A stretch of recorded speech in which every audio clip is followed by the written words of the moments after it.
how I've heard it said is when it comes to discipleship, to use a churchy word, you don't necessarily need to be light years ahead of somebody to teach them. You just got to be a week ahead, right? Obviously, the more weeks ahead you are, the more credible you are and the more quality the advice is. But regardless, if you're a week ahead, even a day ahead of someone else, you got that much ahead of them, right? So using that analogy, a day ahead, you guys are 2 semesters ahead of high schoolers, right? What would you guys give as advice to the current seniors or the juniors just about this whole transition from high school to college in a way that maybe can be encouragement to them or calm their nerves or something of that nature, or be like, yeah, it's horrible. You guys should be sweating it. All 3 of you guys just kind of share something if you have something. My main advice is that you will be okay.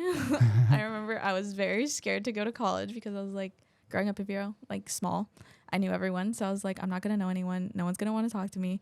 I'm not going to make any friends, but you will. There's people out there for you. But yeah, you're going to be okay. And college is fun. And don't get mixed up with the wrong crowd. There you go. That's It'll true. go downhill really quick. But yeah. Sweet. Would you like me to go? Yeah.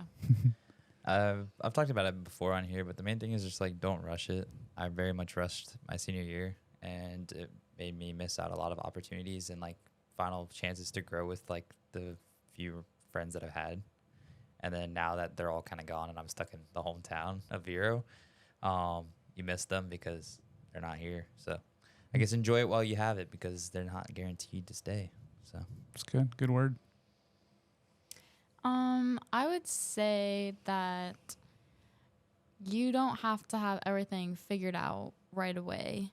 I feel like I just did everything because of what my friends are doing, and like it ended up working out for now. We'll see.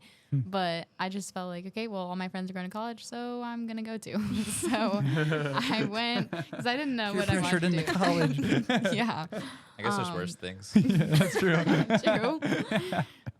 So I went to, and then I was kind of really depressed the first month because I felt like I was like, why am I here? Kind of what Val was saying, like I didn't really feel like I was going to be okay. And so I would say just stick with it if you're in a hard season of life, or like after you graduate, you kind of feel like hopeless. Okay, well, if you know what you want to do, that's great. I did not. So I felt kind of hopeless. I was like, well, there goes my purpose. So I would say just stick with it because so many good and beautiful things have happened since I have graduated and been at college, and none of those things would have happened if I just stayed here and like gave up. So I would say try to find the good, positive things in life going on, and you don't have to have everything figured out because I don't.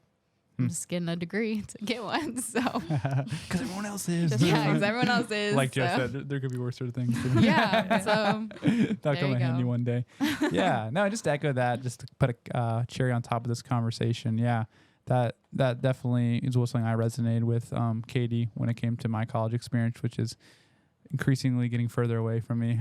5 years removed from Yeah, college. he talked about them weeks. Well, he's years. Millennium. Yeah, no, I remember specifically thinking, man, I don't know what I want to do. And I feel like I'm wasting time pursuing a degree that I don't know if I want to pursue. Because it wasn't until my sophomore year that I knew I wanted to do biblical studies as my degree. So I was kind of just floundering about, just taking gen eds. And yeah, my advice to you guys, as Katie said so beautifully, is just do something, which sounds simple, but like go forward.